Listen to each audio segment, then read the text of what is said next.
Amados hermanos, muy buenas noches. La lectura de hoy en Mateo 4:1. Entonces Jesús fue llevado por el Espíritu al desierto para ser tentado por el diablo. Y después de haber ayunado 40 días y 40 noches, tuvo hambre. Y vino a él el tentador y le dijo: si eres hijo de Dios, di que estas piedras se conviertan en pan. Y él respondiendo dijo: escrito está, no solo de pan vivirá el hombre, sino de toda palabra que sale de la boca de Dios. Entonces el diablo le llevó a la ciudad santa y le puso sobre el pináculo del templo y le dijo: si eres hijo de Dios, échate abajo, porque escrito está, a sus ángeles mandará acerca de ti, y en sus manos te sostendrán para que no tropieces con tu pie en piedra. Jesús le dijo: escrito está también, no tentarás al Señor tu Dios. Otra vez le llevó el diablo a un monte alto y le mostró todos los reinos del mundo y la gloria de ellos, y le dijo: todo esto te daré si postrado me adoras. Entonces Jesús le dijo: vete, Satanás, porque escrito está, al Señor tu Dios adorarás y a Él solo servirás. El diablo entonces le dejó, y he aquí vinieron ángeles y le servían. En el estudio anterior vimos cómo Jesús recibió la pública bendición del Padre, por la cual fue ungido desde los cielos, no con aceite especiado, sino con el Espíritu Santo de Dios. Lucas nos muestra cómo el Espíritu Santo descendió de manera corpórea, pero no volvió a irse, sino que permaneció en Jesús, el Cristo. Entonces, ¿cuál fue el primer movimiento del Espíritu en Jesús? Mateo 4:1. Entonces, dice Mateo, dando a entender que lo que sigue sucedió inmediato al bautismo, Jesús fue llevado por el Espíritu al desierto para ser tentado por el diablo. Sabemos que Dios no puede ser tentado ni Él tienta a nadie. Y esto también aplica al Espíritu Santo, que es Dios. El Espíritu no va a tentar a Jesús, como tampoco tienta a ningún hombre, pero sí permite que seamos expuestos a tentación para poder crecer en integridad. En el caso de Jesús, su identificación plena con el hombre por quien entregaría su vida implicaba necesariamente que sea expuesto, igual que nosotros, a tentación, pero que saliera indemne. Porque no tenemos un sumo sacerdote que no pueda compadecerse de nuestras flaquezas, sino uno que ha sido tentado en todo como nosotros, pero sin pecado, dijo el escritor de Hebreos. Versículo 2. Y después de haber ayunado 40 días y 40 noches, tuvo hambre. ¿Es biológicamente posible que un hombre pudiera vivir sin alimento y en las penosas condiciones del desierto durante 40 días? Pues no, a menos que el Espíritu Santo sostenga la vida en su cuerpo. Sobre esto tenemos antecedentes en Elías, 1 de Reyes 19:18, y también en Moisés, que estuvo una vez en el monte de Dios por un tiempo indeterminado, pero que fue tan largo que el pueblo creyó que había muerto. Es por eso que hicieron el famoso becerro de oro. Pero después de descender, ascendió por segunda vez al mismo monte, donde permaneció, oh sorpresa, 40 días, sin beber agua ni comer pan. Esto está en Éxodo 34:28. Ahora, que el Espíritu del Eterno sostenga la vida en el cuerpo de alguien, no significa que la acuciante sensación de hambre no atormente a los que ayunan. Y es que el hambre, cuando aprieta, ya hasta deja de ser hambre y es dolor. Volvamos al texto, versículo 2. Y después de haber ayunado 40 días y 40 noches, tuvo hambre. 40 días, sí, los mismos 40 días de Elías y de Moisés. Los mismos 40 días que descendió el diluvio sobre la tierra en tiempos de Noé. Y los mismos 40 que se contaron en años de desierto para los hijos de Israel, entre muchos otros 40 que aparecen a lo largo de las Escrituras. El número 40 no es azaroso, sino que es siempre símbolo de prueba permitida por el Señor. Y es así que después de 40 días y ya estando en absoluta vulnerabilidad, el Hijo del Hombre estuvo listo para enfrentar al padre de perdición. Versículo 3. Vino a él el tentador y le dijo: si eres hijo de Dios, di que estas piedras se conviertan en pan. Satanás conocía muy bien que no estaba enfrentándose a cualquiera. Quien yacía frente suyo era un ser con habilidades más allá de las humanas. ¿Cuál es el mal en agenciarte algo de comida después de haber pasado por tanto sufrimiento? Demuestra, pues, que tú eres quien manda, que tú tienes el poder, que realmente eres especial, y transforma estas piedras en pan. Este era el subtexto de las palabras del engañador. Pero Jesús no va a ceder. La prueba no se acaba hasta que el Padre dice que se acaba, no cuando a nosotros se nos da la gana, menos aún cuando a Satanás se le ocurra. Y por lo tanto Jesús perseveraría hasta el fin.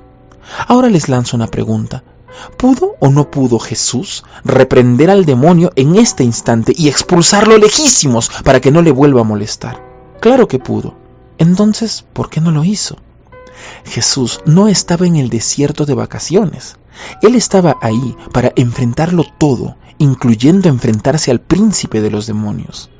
Satanás actúa con malicia, como un león rugiente que no pierde ni una oportunidad para devorar. Pero aún la vileza del adversario puede ser utilizada por Cristo para la gloria de Dios y para el bien de su pueblo. Justo en este momento, Jesús nos enseñará cómo responder a la tentación y a Satanás. Versículo 4. Él respondió y dijo: escrito está, no solo de pan vivirá el hombre, sino de toda palabra que sale de la boca de Dios. Esto es Deuteronomio 8:3. Correcto, Jesús respondió con la palabra de Dios. Pues, ¿qué otra arma podríamos nosotros esgrimir? Jesús podría haber hecho desaparecer a Satanás en ese instante, o haberse transfigurado inmediatamente para exhibir el verdadero esplendor de su gloria, aterrando al adversario. Pero prefirió usar la oportunidad para darnos el ejemplo. No solo de pan vivirá el hombre, sino de toda palabra que sale de la boca de Dios, dijo Jesús. Su palabra me es suficiente. La palabra de Dios es nuestra espada en esta lucha espiritual. No conjuros, ni rituales, ni incienso, ni engañosas aguas supuestamente benditas, ni ninguna otra teatral invención humana. Es la palabra, y la palabra sola con la que responderemos al maligno. Y Satanás también lo sabe, por lo tanto entendió que no iba a poder vencer por ahí. Versículo 5. Entonces el diablo le llevó a la ciudad santa y le puso sobre el pináculo del templo. Lucifer empieza a hacer ostentación de su poder y también de su demoníaca inteligencia. Cuando dice el texto que le llevó, no está diciendo que se fueron caminando. Ambos fueron traspuestos por el poder de Satanás. Jesús no se está enfrentando a un ser cualquiera, sino al príncipe de los demonios, y estando en el pináculo del templo, el lugar más alto de este majestuoso y enorme lugar, Satanás le dice: si eres hijo de Dios, échate abajo, porque escrito está: a sus ángeles mandará acerca de ti, y en sus manos te sostendrán. Antes de continuar, es importante que recordemos el lugar en donde están. El templo de Jerusalén no era comparable a los templos que comúnmente conocemos. El templo de Jerusalén era un complejo de edificios ubicado en una explanada de alrededor de 144,000 metros cuadrados, rodeados de una enorme muralla de piedra maciza. El lugar en sí mismo era espectacular y el pináculo del templo se levantaba a unos 60 metros del suelo. ¿Puedes imaginarlo? El templo nunca estaba vacío. Día y noche habían sacerdotes ministrando, adorando, limpiando, y no solo eso, los visitantes se contaban por cientos durante todos los días del año. El templo era el santuario más excelso e importante de todo el país. No existía otro templo más para una población que se contaba por millones. Y estando en el lugar más alto de aquel templo, mirando desde lo alto a tantísima gente ocupada en sus propios asuntos, Satanás le dice, versículo 6, si eres hijo de Dios, échate abajo, porque escrito está: a sus ángeles mandará acerca de ti, y en sus manos te sostendrán, para que no tropieces con tu pie en piedra. Imagínense lo que pudo pasar por la mente de Jesús. ¿Acaso no hubiera sido un apoteósico inicio de ministerio?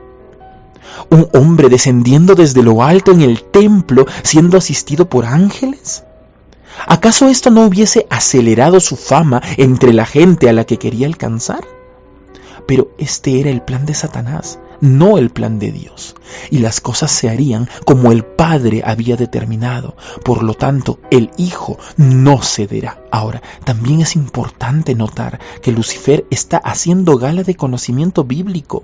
Satanás citó el Salmo 91, sacándolo de contexto para racionalizar su, entre comillas, sugerencia ante Jesús. Pero Jesús contraatacó usando las mismas escrituras. Versículo 7. Jesús le dijo: escrito está también, no tentarás al Señor tu Dios. Esto es Deuteronomio 6:16. Jesús discernió las intenciones del adversario y le respondió con la porción perfecta, dejando al más astuto de los embusteros sin palabra que responder. Versículo 8.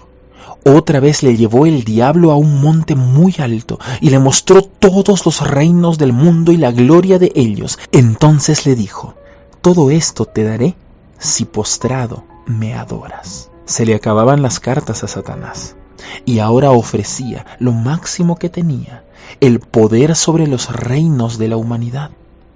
El hombre fue puesto como cabeza de la creación, pero al pecar y alejarse de su creador se hizo vulnerable. Es entonces que Satanás, siendo mucho más poderoso que él, tomó la oportunidad perfecta y esclavizó al hombre por medio de las tantas religiones, del pecado y del terror de la muerte. Los gobiernos del mundo le habían sido dados por el mismo hombre y él podía dárselos a quien quisiera. Ahora se los ofrece a Cristo, a ver si de él podría recibir, aunque sea el más pequeño acto de adoración. ¿Qué habría pasado en la mente de Jesús en este momento? ¿Acaso no vino Jesús para salvar a la humanidad? ¿Y acaso no habría sido más fácil hacerlo desde semejante posición de poder en vez de empezar en los campos de Galilea como un don nadie? Las profecías decían que él gobernaría sobre esta tierra en un reino perfecto de justicia inquebrantable. Entonces, ¿por qué no empezar desde ya? Porque este no era el momento ni el lugar. Porque bajo ninguna circunstancia daría el eterno pleitesía a ningún ser indigno, siendo él y solo él el único digno de adoración. Pero hay más. Cuando Jesús asuma el poder sobre este mundo, no lo hará por una concesión gratuita, sino pagando el precio completo y venciendo a los ejércitos de este mundo en el día del Señor grande y terrible. Por lo tanto, Jesús respondió. Versículo 10. Vete, Satanás, porque escrito está: al Señor tu Dios adorarás y a Él solo servirás. El tiempo se acabó para Satanás. Versículo 11. El diablo entonces le dejó, y he aquí, vinieron ángeles y le servían. Así es, después de 40 extenuantes días de ayuno en el desierto y un épico enfrentamiento, llegó el momento del descanso para Jesús. Y los ángeles le sirvieron. ¿Es Jesús un ejemplo para nuestras vidas hoy? ¿Cómo enfrentamos las tentaciones y qué armas usamos en esta siempre presente guerra espiritual? ¿Es la Biblia realmente tu espada? ¿Has aprendido ya a esgrimirla con fiel presteza? Reflexionemos en esto y que Dios bendiga su palabra.